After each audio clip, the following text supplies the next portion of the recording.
Welcome to True Crime Garage. Wherever you are, whatever you are doing, thanks for listening. I'm your host, Nick, and with me, as always, is a man who has agreed to play out the rest of the season on the franchise tag. Here is the captain. Oh, honey. It's good to be seen and good to see you. Thanks for listening. Thanks for telling a friend.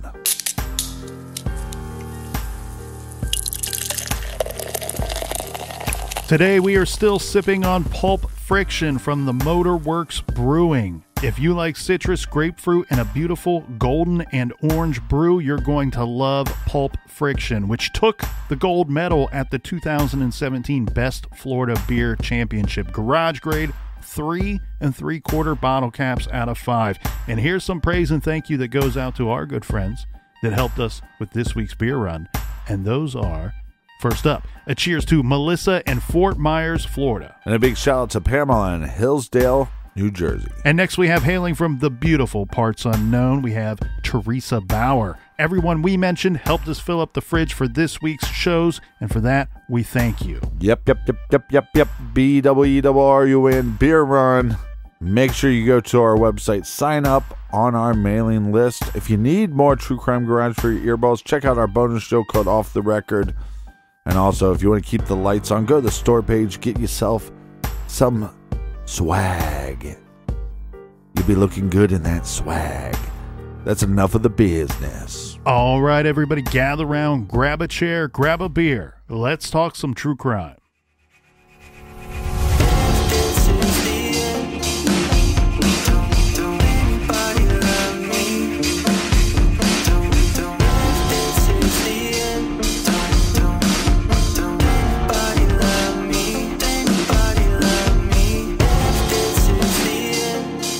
Two South Florida counties in the mid-90s were rocked by the disturbing discovery of 5 disfigured and mutilated bodies in 3 different locations across the cities of Northport and Port Charlotte. This between 1994 and 1996, 5 bodies were discovered, but it was the last one which was the first to be identified. All 5 cases were considered homicides. 2 of the 5 victims at this point in our timeline are identified. And along with autopsy reports, it was believed that the killer was preying on vulnerable young male victims who were either transient or homeless. Now, one victim that was identified was Richard Montgomery, who was killed a short time before his body was discovered. This would make his case quite a bit different from the others, and the police were gearing up to try to track down the persons known to Mr. Montgomery to find out what they could possibly know about his murder. And what they find is some great witnesses for the Montgomery case. Here's what they learned. They find 2 witnesses that say that they had seen Mr. Montgomery the day before his body was found in the woods. According to these witnesses, these were people that knew Mr. Montgomery to some degree. They said that he told friends the night that he disappeared that he had a gig. He had a job that was going to pay him $200. And he was last seen by his friends standing by a rural road waiting for someone, waiting to meet someone, but it sounds more like he was waiting for someone to meet him and pick him up at that location. Then, of course, we know that Mr. Montgomery was found dead the next day. Police also learned that Richard Montgomery lived with his sister, and they could place the victim with some other individuals. This is Bobby Whitaker and Gary Mason and some other friends the day before, when he mentioned that he was going out to make a few $100s and would be back shortly. When asked by somebody in the group if whatever he was up to was illegal, Mr. Montgomery simply smiled. Mr. Montgomery also told his mother that someone had offered to pay him $200 to pose for nude pictures, but he did not tell her who made the offer. Right. In this same conversation with his mother, Montgomery mentioned that he had recently met a man named Daniel Conahan, who lived in Punta Gorda Isles and was a nurse at a medical center.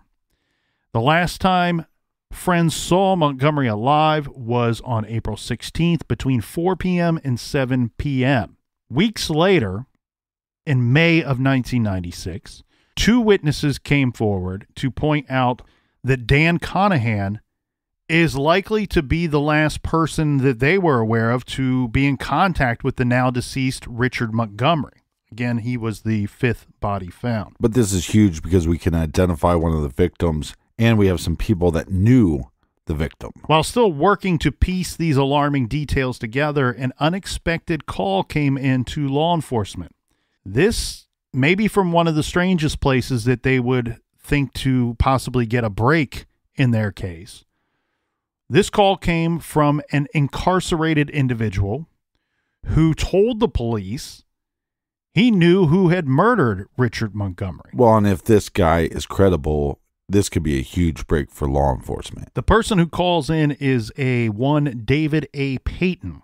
So the next big break in this case came on May 8th, 1996, that from a prison inmate located in Moorhaven. And this was David A. Payton, who had a story for the detectives. David Payton told police that before he was locked up, he said that he would cruise the streets of Fort Myers, Florida, and hustle gay men for money. He told detectives that in March of 1995, he was picked up by a person that he identified as Dan Conahan. He said Dan gave him drugs and alcohol and asked if they could drive to a remote area to take some photos of David Payton naked and tied to a tree. This is an incredible detail and graphic account of this incident. And this is all from a fantastic website called Twisted Florida. It's a blog about several different true crime stories from the Florida area. Yeah, I recommend this blog. Which I love Florida, Captain, especially the beach communities there, but Florida is as weird as any state when it comes to true crime. Well, you love to go on vacation there. And because of you have shined so much light on the crimes in Ohio. So basically, the two places you go most of the time have some weird cases. Suspicious. A little bit of a red flag. So I'll tell this portion of our true crime story as it is told on the Twisted Florida blog. Go on, kind sir. David Payton might have thought he was in for a good time when a stranger in a car rolled up alongside him and asked him if he wanted to smoke some joints. Payton often spent his nights hanging out on the streets of Fort Myers. Hey, bro, you want to smoke some weed? That late evening in 1995, he accepted a man's offer and hopped into his car. What followed would not be a typical night in Southwest Florida. As the two were coasting along US 41, Payton noticed that while the quiet man in the driver's seat was supplying him with marijuana, Valium, and beer, the driver was not partaking himself. Little conversation was taking place between the two strangers until the man, seemingly out of nowhere, asked Payton if he had ever had photographs taken of him, specifically nude photos. The stranger said he wanted to drive to the woods and take photos of Payton's naked body tied up. Mm-hmm. Reaching over, he touched Payton in a certain area and explained that the rope would not be flicky. And explained that the rope would be tied tightly, but not bad enough to hurt him. Yeah, right. Continuing on their drive, the two ended up on an out-of-the-way dirt road in Charlotte County, Florida. They passed a couple of people in trucks with dogs, and upon seeing them, the man became agitated and upset. This is the driver. The two moved along slowly until they hit a mud hole, and the vehicle became stuck. When Payton offered to go ask the other people that they had just seen for help, the man's demeanor darkened, and he firmly said to not move from the car while he talked to them. Run for your life. Returning with another person to help push the car out of the hole, he directed Payton to remain inside the vehicle.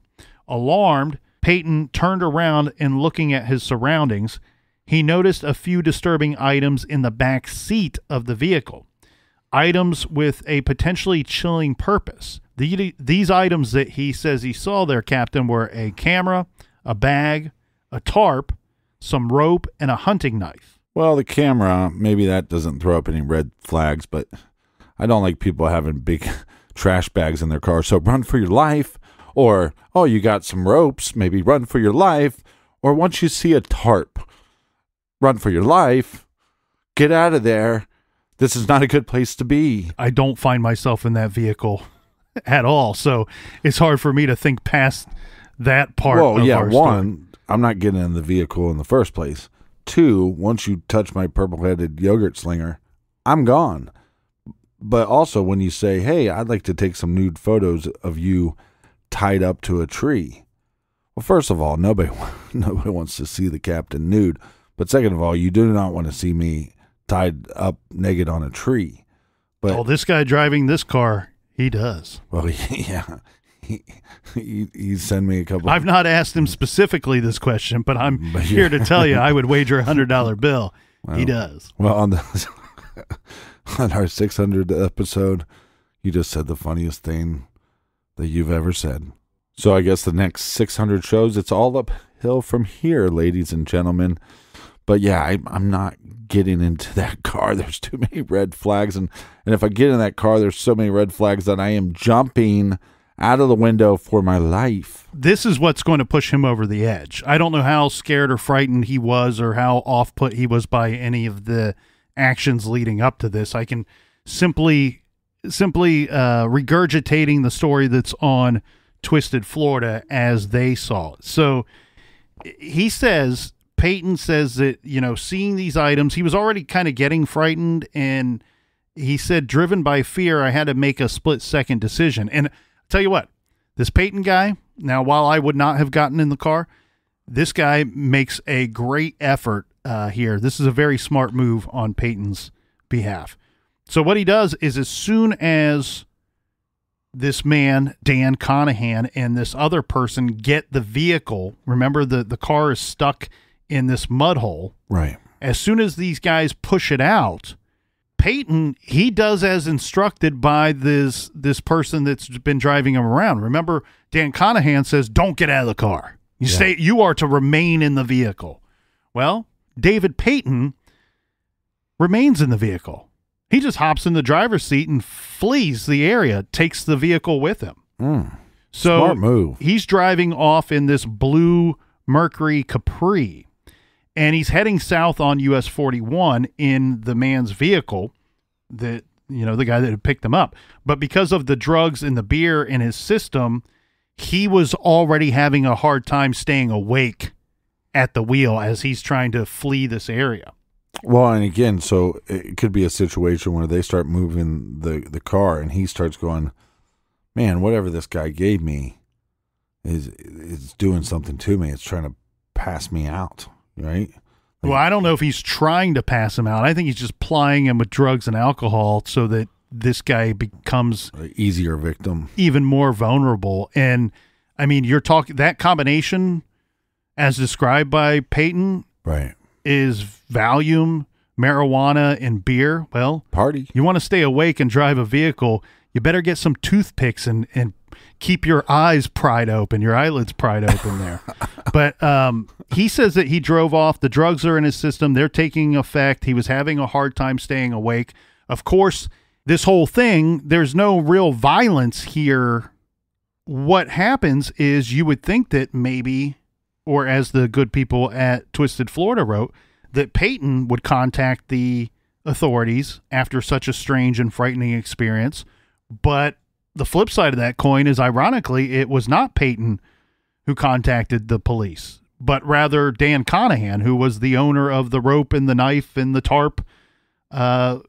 He lost very little time in contacting police. And this is because he was driving his father's vehicle. Right. So when he comes home without his father's vehicle because this person that he picked up made off with the vehicle, he contacts the police and says, hey, someone stole my father's car, and here is a story, or my version of the story as it goes. Unfortunately, soon after David Payton reached Fort Myers, Florida, he's picked up and arrested for the stolen vehicle. So now he's telling police what happened that night, and they don't believe Payton's story. Dan Conahan He reports his father's car is stolen on that same night, and his story was very different. He said that the theft happened when he stopped on the side of the road and he went to relieve himself. Now, an initial background check of Dan Conahan revealed that he was an unemployed licensed practical nurse who had previously worked at Charlotte Regional Medical Center. He had formerly served in the military until being discharged. He was currently living with his parents in Punta Gorda. So they didn't believe David Payton's story. Payton's defense attorney at the time told him to take the plea or he was going to be risking more time in prison. So with no support on his side, David Payton pled guilty to vehicle theft and was sentenced to 2 years in prison. So now we fast forward to May of 1996. David Payton, still incarcerated, tells authorities, hey, I know who committed the Hog Trail murders. It's the same person that picked me up a year before, took me to a road not well traveled, and told me that he wanted to take nude pictures of me tied up. And, of course, he's not able to identify the man by name. I'm guessing maybe even on this phone call. He's certainly not able to identify the person driving the vehicle that night as it happened. But when you later plead guilty to stealing the car, you know who filed the police report. So, of course, police have that man's name from the police report of that stolen Mercury, which ended up leading them to Daniel Conahan Jr. Right, and you have to remember where he jumped into the driver's seat and drove off to escape, where they claim that he stole the vehicle from, was only a few miles from one of the dumping sites where they found all those bodies. Well, let's just think for a second how bad that would suck. You get in the car. You shouldn't have gotten in the car, but you got in the car. You took some drugs. They're doing some stuff to you. This guy's acting strange. He's talking to you about taking pictures of you nude tied to a tree. He has this knife in his car. You get stuck. You jump in the driver's seat. You take off. You get arrested. The cops don't believe you, and now you're sentenced to 2 years in jail. I mean, maybe you'd feel lucky at that point. Like, look, I could have been murdered. And then you would think at some point that this person, after this situation happens, then kind of sees different things in the news that would make him believe that he escaped death. Yeah, after all, it was he, the inmate, that contacted police and said, hey, I know who I think did this. And then, let's go back to some of the other unique details of these cases. We have police who are working these as they are, in fact, connected. Due to the unique nature of the homicides and the fact that they believe and have proof of the victims being tied to a tree, tied naked to a tree, and then strangled, the police are reviewing similar assault reports from the recent past. And we talk about this so many times when we cover cases like this and unsolved cases of serial offenders. You have to remember, in the cases that are solved, it's not something that happens in every single case, but it happens often. And sometimes it's not until the guy's already in handcuffs or already on trial or even after the fact that he gets locked up. Right. But often we find the one who got away. Yeah, Ryan Gosling. There's usually somebody who got away, that managed to survive a serial killer, and they're able to give us great insights into the other attacks that happened on victims that weren't so lucky.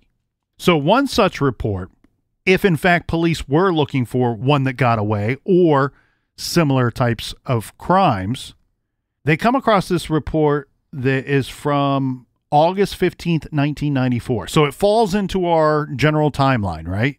The 94 to 96 seems to be the span of concern here. Right. And I have a very kind of basic version of this story, but I'll go through what I have here, Captain. It says Stanley Burden was a high school dropout who had difficulty keeping a steady job. The assault report indicated that Burden met Dan Conahan, who offered to pay him $100 to $150 to pose for nude photographs. Burden agreed, and Conahan drove him to a rocky dirt road in a secluded area where Conahan pulled out a duffel bag with a tarp and a Polaroid camera. The two men headed into the woods where Conahan laid the tarp out and asked Burden to take off his shirt. After taking numerous pictures of Burden, Conahan then took out a new package of clothesline so he could get some bondage pictures. He asked Burden to step close to a nearby tree and then clipped the clothesline in several pieces, draping them over Burden to make it look like bondage. Conahan moved behind Burden, snapped the rope tightly around him, pulled his hands behind the tree, placed the ropes around his legs and chest, and wrapped the rope twice around Burden's neck. Conahan then performed a sex act on Burden and attempted to sodomize him. After many unsuccessful attempts, Conahan snapped the rope around Burden's neck, placed his foot against the tree, and pulled on the rope in an attempt to strangle Burden, who tried to slide around the tree to keep his windpipe open. Conahan hit Burden in the head. This dude is an absolute savage. I mean, he is a sick SOB. Eventually, he gives up on this attack.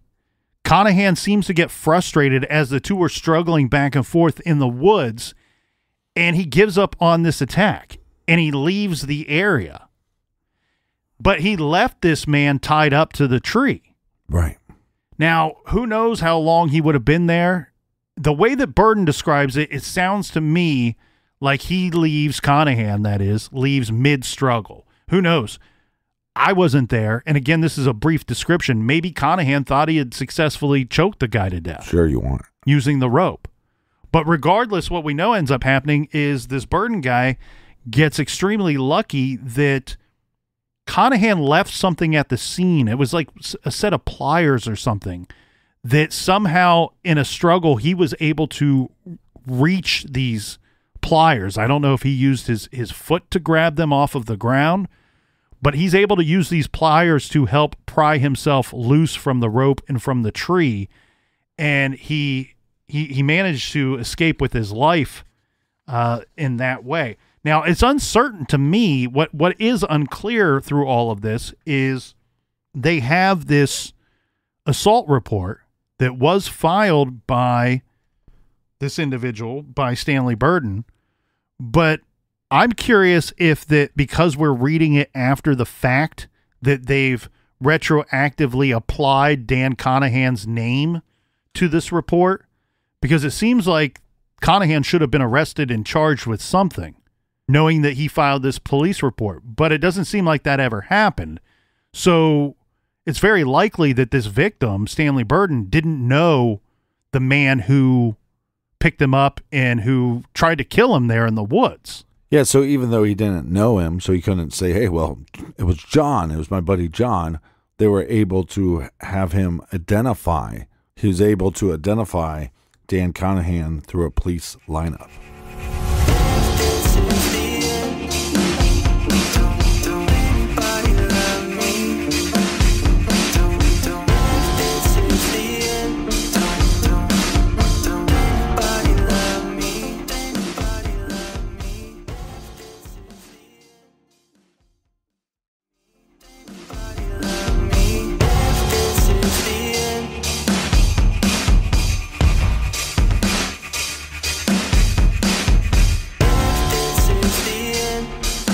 All right, we are back. Can't believe we made it this far. It's all because of you, but make sure you subscribe to the podcast and make sure you tell a friend so we can reach another 600 episodes. Cheers to you, Colonel. Cheers, Captain. Now, remember our inmate, David Payton, who called police, says, hey, I know who killed Richard Montgomery. They hear his story. They are aware that, well, we charged you with stealing Dan Conahan's father's vehicle. So we do know that you know this individual or spent, some deal of time with him, even if you were, in fact, guilty of stealing the car, or if you say what happened. They can clearly connect the dots between Payton and Dan Conahan.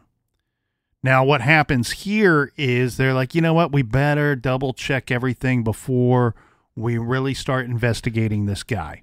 We have other people mentioning Dan Conahan's name to law enforcement as well in regard to Richard Montgomery's murder.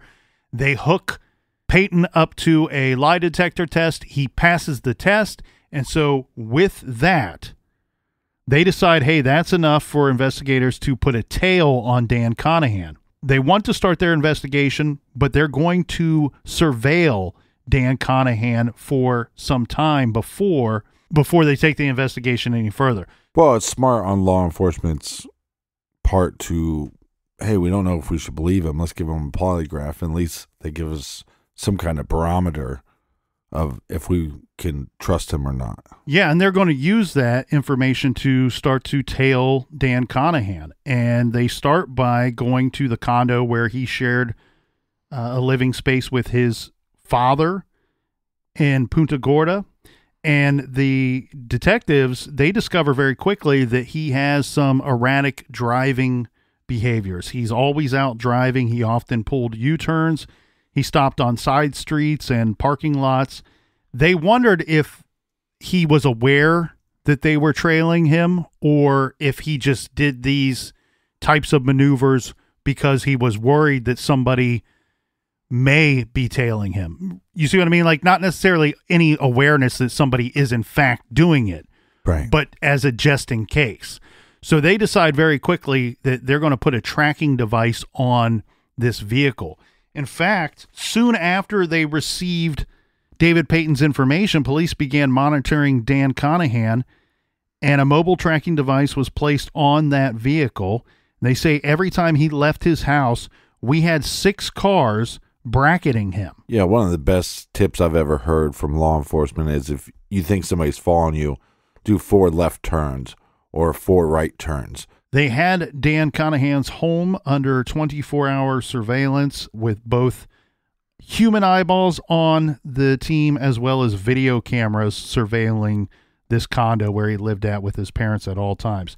They say that they surveilled him for 50 days, and they had 2 separate instances when they had undercover detectives who posed as homeless men who stood on the side of US 41, and while they were wearing a wire, Dan actually approached these 2 men and asked them about going to have them pose for nude pictures in the woods. Aha. Aha. Feels like a Gotti moment. Some more details about that is one detective said that he was asked if he was into modeling, and Dan told him that he liked to take photos with a theme of progressive bondage. And then we have a second undercover detective that put himself in Conahan's path, and he said he too was propositioned with cash if he would pose naked for some pictures. Now, they couldn't get these 2 undercover detectives. They could never get him to take them to any place in the woods or out in any of these locations. They were hoping to have him do that. The interesting thing here, though, too, is if you look at the situation and you have these 5 victims, and I know we're talking about a span of 2 years or so in which we have these 5 victims, but with the 50 days of surveillance, they're really hoping to catch this dude red-handed, is what it tells me. And unfortunately, that means that based off of the crime scenes and how decomposed some of their victims were, they likely didn't have much in the way of physical evidence against Dan Conahan. They were able to trace some of that fiber evidence that they had and some paint chip evidence that they had found at the crime scene and on some of the murdered victims back to Dan Conahan, back to the vehicle that he was using and back to the home that he shared with his parents. Right, so that gives us some kind of physical evidence. The other troubling thing, they were able to subpoena Dan Conahan's credit card records, and they were able to see his purchases. And his purchases are lining up with some of these stories of what people called in, mainly Stanley Burden's story, then also David Payton's story, where they got credit card statements showing that Dan Conahan purchased clothesline, rope, Polaroid film, pliers, a utility knife, this all in the area. And they also found that he was using ATM machines located close to the areas where he was propositioning these men and picking them up. Yeah, because he doesn't have to give them the money, but he might need to show them the money. Correct. So not only does he have this kill kit, but he has the tools of the trade to also document the kill.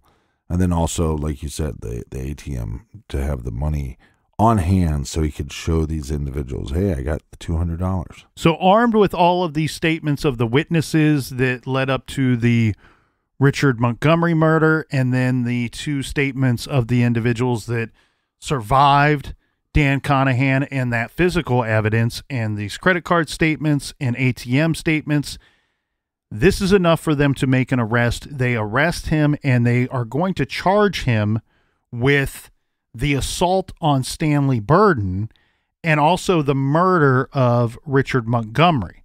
Ultimately, the Stanley Burden case, the assault case, they dropped the charges on that case, and I think it's a rather complicated matter, and we still have quite a bit to get to, so I don't want to go through the details of that.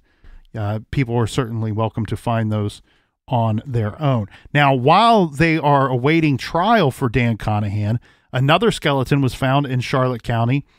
10 months later, DNA identified the remains as a one William Charles Payton, who disappeared in 1993. So if in fact this William Charles Payton murder is connected to Dan Conahan, this would be likely the earliest one to date in our timeline. This man disappeared in 1993. At this point in our timeline, Captain, we're bringing up murder charges against this guy, only for one murder, that being of Richard Montgomery. Right. 4 other victims that we believe are connected to Dan Conahan, but 3 of them still hadn't been identified at this point by the time they go to trial against this guy that they believe is a serial killer. And like what you were stating the other day, that some of these victims were put out there, and then once they were discovered, then another victim was put out there.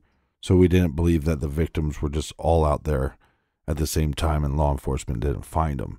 They were finding the victims as he was dumping them. But that does not mean, because we got miles of wooded area, that doesn't mean that they found all the victims that could be connected to this, like I said, psychopathic killer. It would take a couple years, but in 1999, Dan Conahan was found guilty. He was found guilty on first-degree premeditated murder charges and kidnapping. And in December of 99, he was sentenced to death. He is currently still alive, and he is being held at the Union Correctional Institution in Rayford, Florida. And if you look him up online, the one of the first sentences and first paragraphs that will come up is that he is convicted of 1 murder, but suspected in 6+ murders. Now, depending on who you talk to, that number can vary to a great degree. That's because several more bodies were discovered in the Charlotte County area with similarities to the Hog Trail killings. There was 1 victim found in 2000, 2 victims found in 2001, and an additional 1 found in 2002. Now that's going to lead us up to this horrific discovery, which took place on March 23rd, 2007. This is when 8 skulls and skeletal remains were found in a wooded area in Fort Myers. This is reported to be the largest such discovery in the state of Florida's history. And you had referenced this, Captain, in episode 1, where this case has some things that reminds one of the West Mesa body pit or the Long Island serial killer case. Right. What happens in the discovery of all of these bodies? Well, we can get the details straight from an article that is titled "Fort Myers Police Seek Clues in Deaths." The skeletal remains of 8 people were found in a wooded area about 25 feet from an unpaved section of Arcadia Street in East Fort Myers. So to give one some perspective of distance here, I don't have the exact locations of where the first 5 victims were found. And then we have a 6th potential victim that is found leading up to Conahan's trial. We have 4 other victims that are found in the early part of the 2000s. And then we have 8 that are discovered together. These 8 are discovered in a relatively small space, but it could be upwards of 20 to 30 miles from where some of the other bodies were found. And keep in mind, these 8 bodies are being discovered over 10 years after Dan Conahan was arrested. Yeah. So these deaths have been worked as a homicide, all 8 of them. And police believe this to be a body dump location. In fact, it was somewhat obvious early on. We have a quote here from one of the officers involved that says, "It certainly sounds like a dump site, but having said that, you would now have to determine whether they were murdered and dumped, killed at that location and left there, or just bodies illegally disposed of." One could make an argument that these are connected to the other victims. I think you could make a strong argument that they're not.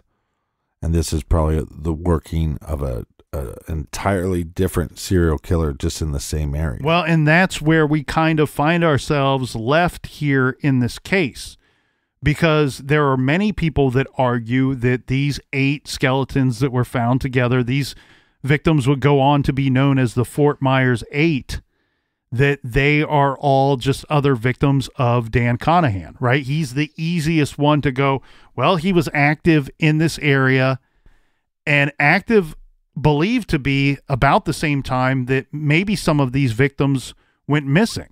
Yeah, I wish we could put a time period on the deaths, because that would give us a sense of if these were before or after the victims.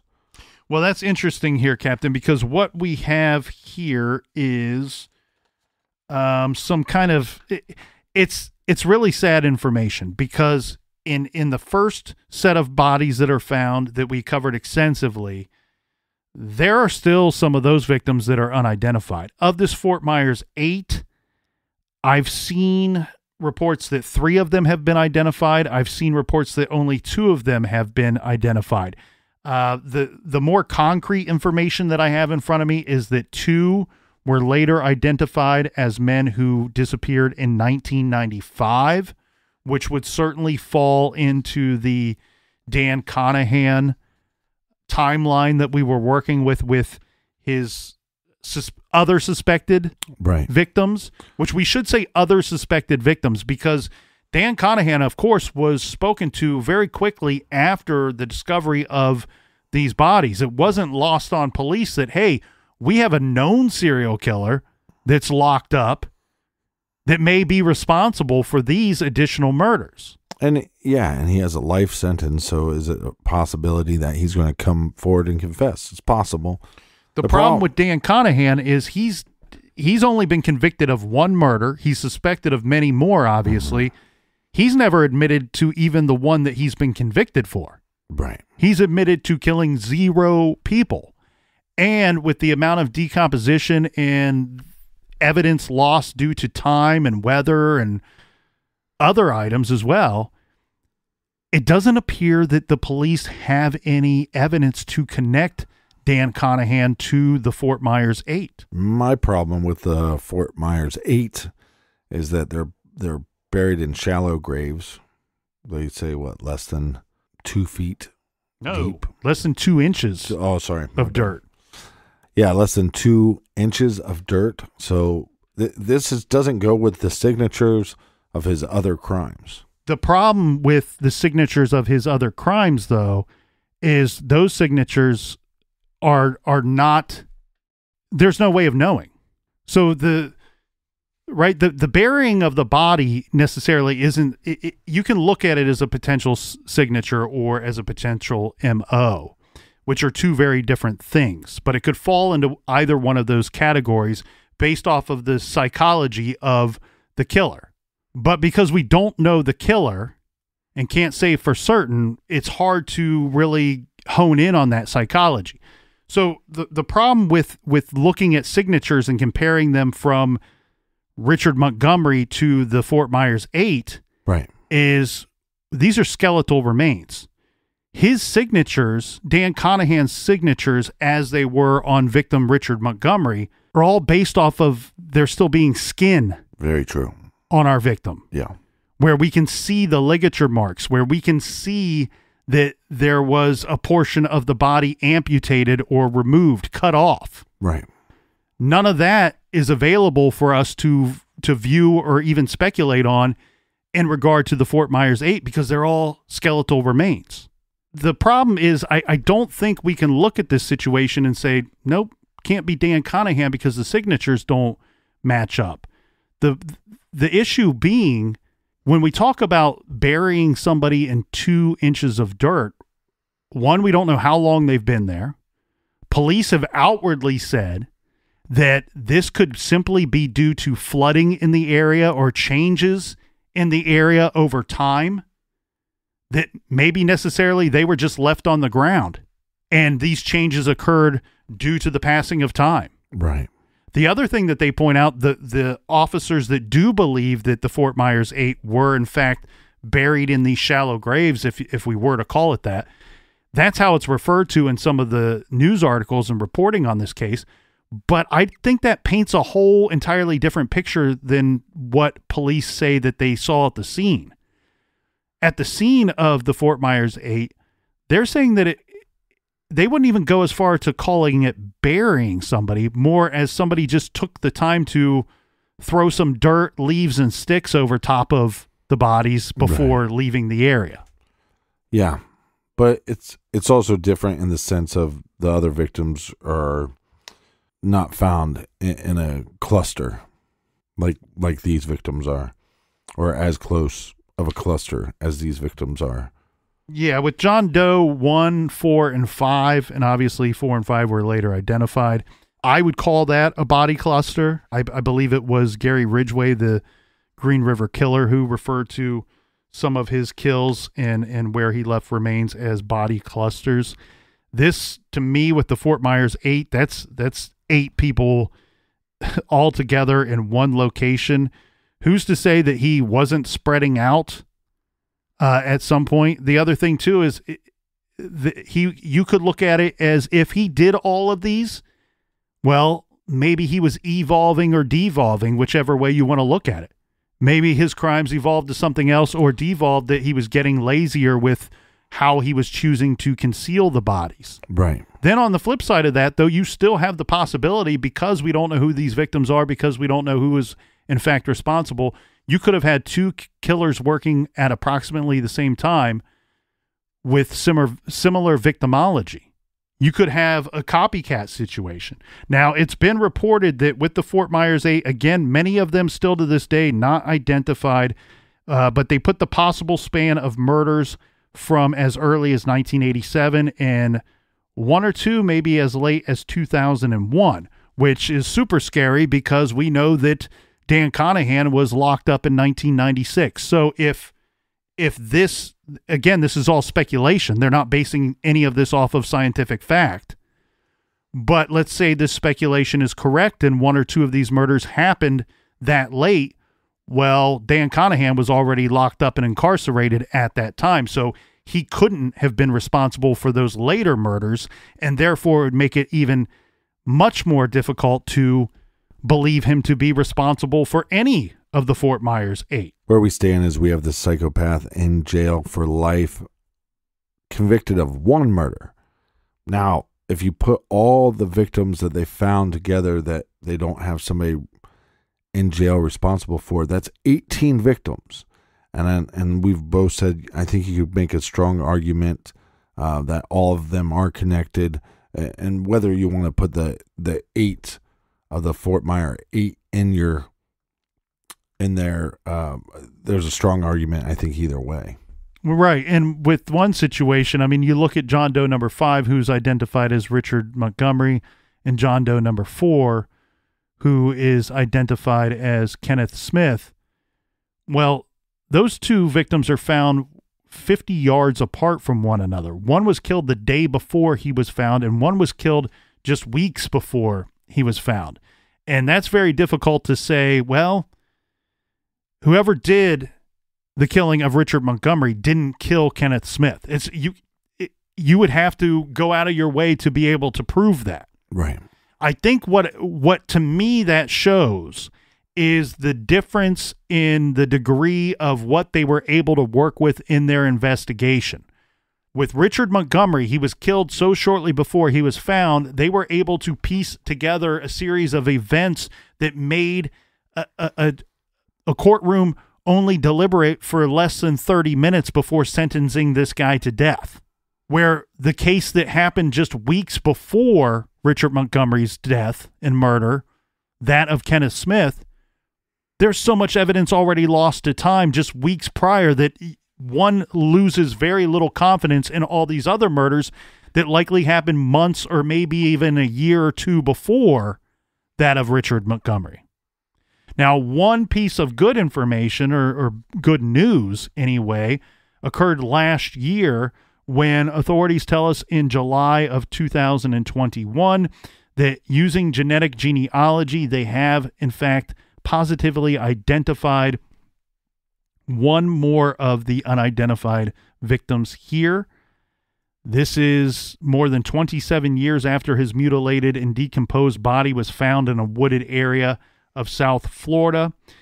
They say now that John Doe number 1 was 31-year-old Gerald, who went by Jerry Anthony Lombard. So now they've identified John Doe number 1, and now they are tasked with trying to connect him to his alleged killer.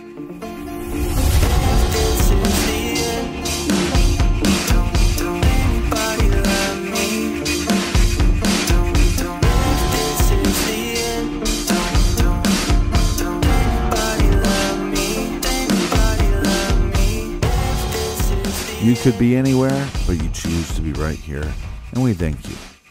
Colonel, do we have any recommended reading for the beautiful listeners? Today we will be recommending Bogeyman by Stephen Jackson. Bogeyman, he was every parent's nightmare. This is the true story of a detective that refused to let some cases go cold. He tracked down a serial killer and put him behind bars. Check out Stephen Jackson's great book, Bogeyman. You can find that great title and many other wonderful recommendations on our recommended page at truecrimegarage.com. Yeah, I'm going to write a book called Boogerman. It'll be out next year. Until then, be good, be kind, and don't litter.